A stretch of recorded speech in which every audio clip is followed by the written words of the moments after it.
emergency repot. Our Coelogyne dayana, now called pulverula, snapped off from its string and is in need of that emergency repot. But other than the smashed up pot, not only the broken pot, but also there's something else wrong with it. It's supposed to be looking like this, with cascades of these blooms all the way around it. Let's have a look into this. Welcome to the Nature Company. Today in this repot, not only will we be showing you how to repot this orchid, we also will be explaining to you how to make it more of a consistent bloomer. And if this is the kind of information you're interested in, please hit that subscribe button down below and that notification bell to be notified of all our upcoming content so you don't miss out on a thing. So these Coelogyne pulverulas have been known to be a little bit iffy when it comes to flowering. They're not always consistent, but there's certain reasons that it won't necessarily flower for you. But we'll look into that as we go through the repotting. So first of all, we just got to get it out of this broken pot. And we see some of this little streptocarpus that has creeped its way into the pot that we can just plant up somewhere else.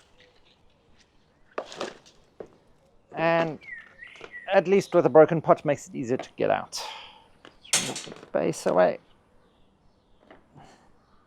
We can see what a strong root system this has. But as we dig into the media, those little pieces of polystyrene, we can see it's actually quite decomposed in the center. So this all needs to come out. These Coelogyne dayanas, I'm still got to get used to the new name. Not that it's that new. Pulverula comes from those tropical areas, from Borneo all the way up through Java, Malaysia, and into Thailand. So it comes from those nice warm tropical environments that get a lot of moisture. So we need to ensure that we keep our Coelogyne relatively moist all the way through. And having come from those areas, they don't actually go through a winter rest period. So a winter rest is not going to be necessary for them to help stimulate flowering or anything like that. So we can keep them moist all the way through the year without giving them a dry or cold spell. Their ideal temperatures are generally from around 15 to 25 degrees if you're giving them a constant temperature all year round. And they don't particularly like going below sort of 12 degrees. So in Fahrenheit, looking at 15 degrees is about 55 degrees Fahrenheit to about 77 degrees. And the minimum temperatures are around 53 degrees Fahrenheit. But because of their wide distribution in these areas, from low altitudes all the way up to about 1,900 meters, because of this wide variety of altitudes that they grow in, they are considered from warm all the way to cool growing orchids. So you can grow them in a variation of different environmental conditions. These Coelogynes, when they flower, they generally flower from that new growth that starts popping up. There we go. And often those flowers will open before the leaves actually emerge.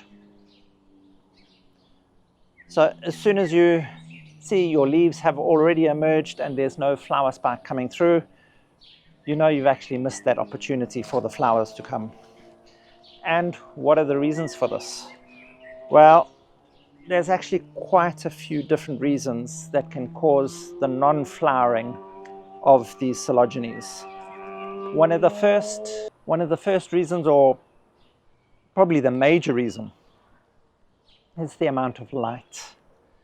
They actually like lots and lots of light. They like a really bright light. They'll actually even accept morning sun or late afternoon sun. But then we do have to keep these rather thin leaves away from extreme heat, because they will tend to burn relatively easily. But if you acclimatize them to getting that morning sun when it's not so hot is going to be perfect for them. And this is where they'll flower the best. Some of the other reasons is when your orchid is not doing so well any longer. Your media started to rot, the pH has started to get too acidic, then that will stop the blooming. They are relatively sensitive to that pH, so be careful with the media that you use, that you're not using something that's going to be too acidic too quickly. And one of the reasons I say that is because they don't like this happening to them. They don't like being repotted all that often. Or it's not that they don't like it, it's just you limit their flowering. They can take between 2 or 3 seasons to reflower again. Those new pseudobulbs that are pushed up don't mature fully, and it takes a while for them then to settle back into their blooming routine. So really, if you're going to be repotting, rather repot when it's almost too late than repotting when it's too early. One of the other reasons that they cannot bloom is if they get too hot at that really early stage of the shoot development, as the shoots will then want to produce those flower spikes before the leaves emerge. If your temperatures get up too hot in your pot at that point, the flowers just don't come. You will still get your new growth, but you miss out on the flowering. Also, if they're dehydrated with those withered pseudobulbs, then you're not going to get flowers again either. So with them, you need to really maintain that balance with moisture retention and drainage, because if they're too wet and soggy inside, those new growths won't produce flowers. If they're too dry, they're not going to produce flowers. And also, like this, if you've left it too long in the same pot and they've all been congested, it's also going to be problematic for flowering again. So it's one of those orchids that you really have to balance quite carefully with your repotting, because you know it's going to take a while for the flowers to come back again and the allowing to grow. And another reason that your coelogyne might not be flowering is that the total size of the plant has to be big enough for it to flower. Not just the size of the pseudobulbs that would then suggest that it's at a mature state. The whole plant has to be big enough, and only then will it flower.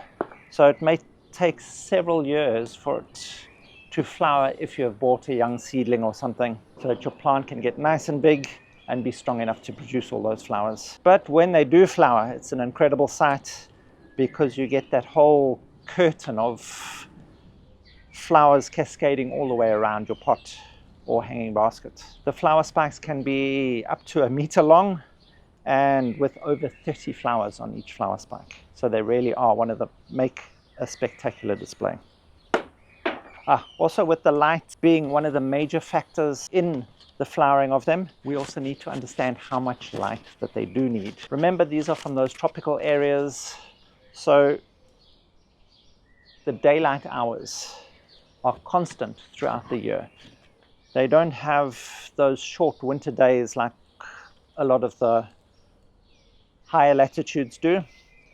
They have approximately 12 hours of light every day throughout the year. Try and ensure that you give your coelogyne a minimum of 10 hours a day.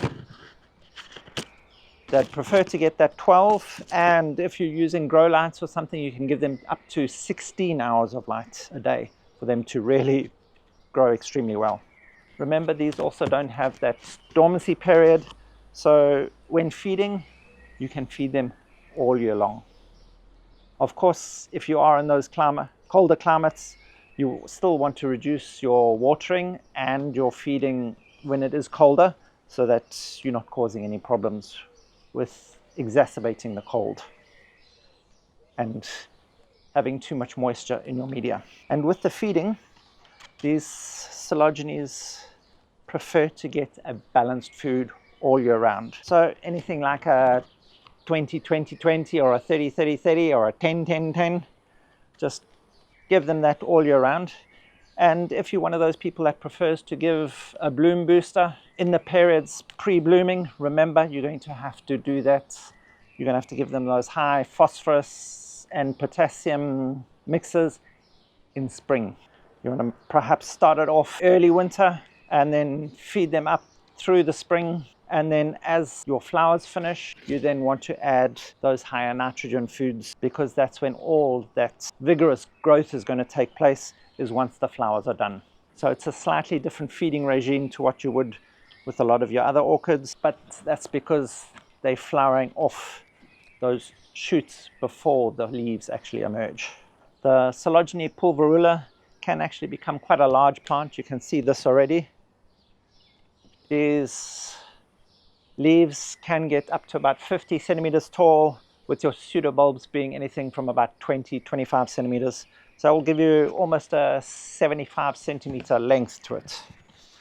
So they can become relatively large plants. Also, when repotting these, you want to be doing this when you have realized that either the flowers aren't coming or once the flowers are finished, because that's when all these new growths are really going to start growing. It's going to be pushing out all those new roots. So that's when you want to get the repotting done. It is often the hottest time of year, so you may have to look after them a little bit more carefully, but that's when its active growth is taking place, and that's really when you need to get it done. Okay, we're just removing some of the leaf sheaths around the base of these pseudobulbs, just to open them up to the light. And if there's any little growths there that can be given that little bit of extra light and air movement to allow to pop out, we can give them that chance. But also remember, doing this, just be careful that you don't break those off, because they're right in those gaps. There's all these little shoots that pop up that we just have to be super careful when we're removing these, that we don't damage them. Okay, we've removed all the media from the inside of this over here. So this root bound area I'm not going to disturb, because there's no media in between that, and I want to leave as much of the root volume intact as possible. Also, these large leafed coelogynes like this do tend to get a little bit beaten up, especially if you're growing them outdoors like I do. And you can either just trim them off to keep them neater, or just leave them as they are. So repotting them again, I'm going to be putting it into another one of these hanging baskets again. I do like the fact that they have these little reservoirs at the bottom. I remove the stays so the water can drain out immediately, and this just gives them an air gap at the bottom of the root system to allow for that air movement.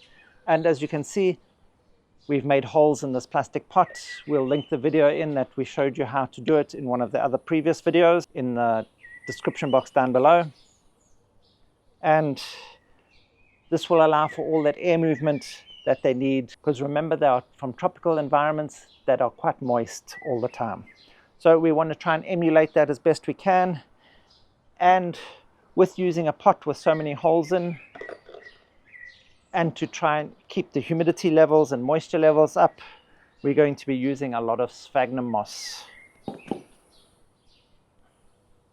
I'm going to be using about half of my mix is actually going to be sphagnum moss for this. In the previous mix, I'd used a lot of those coir chunks, but I don't have those available at the moment. So we're going to be using sphagnum moss, some nice bark chunks, and then charcoal.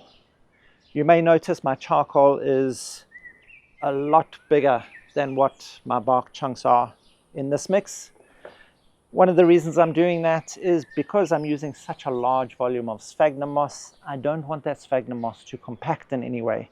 And the large size of this charcoal is going to help keep the spaces in between the bark and the sphagnum moss to help reduce the amount of compaction that's going to take place. Another important factor to ensure you get good blooming and growth out of your coelogynes is the humidity levels.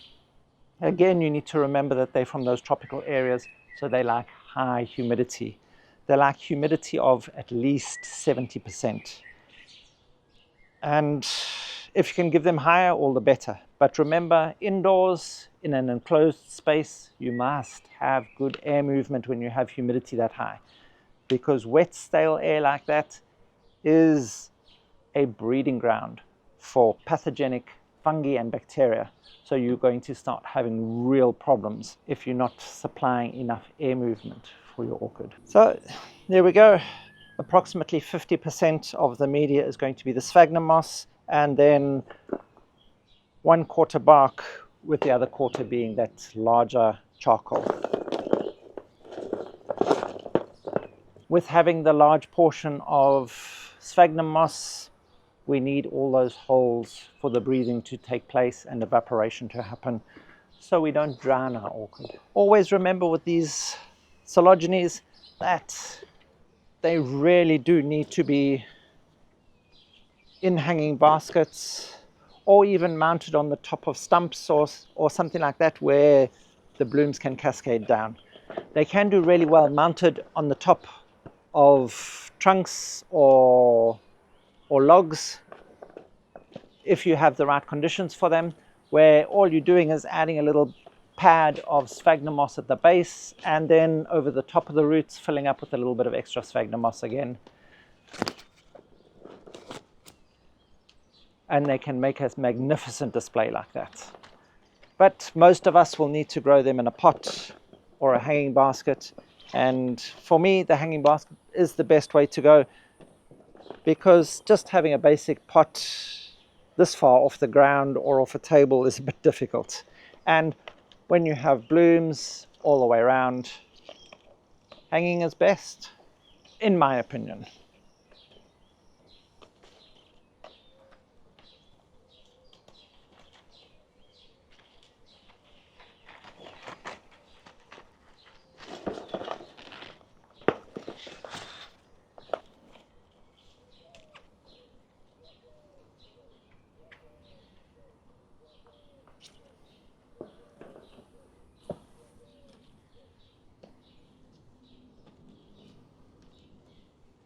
And there we go. And when your pot has become so overcrowded and the plant is starting to overgrow itself, you're going to start needing to divide and propagate. So we'll do a new video particularly on that division and propagation of these coelogynes, especially these difficult to bloom coelogynes, so you can have success in future years. And if you're having a problem with any of your coelogynes, drop a comment down below. We answer all of your questions there. And for any other information on orchids, remember, go have a look at that Buy Me a Coffee link down below. Ed posts up a lot of information on a variety of different topics about orchids. And don't be shy, sign up, become a member, and grow like a pro. And thank you for watching. If you found any of this information helpful, please hit that like button, hit that subscribe button, and hit that notification bell, bing bong, to be notified of all our upcoming content so you don't miss out on a thing. Help us grow as we help your orchids grow.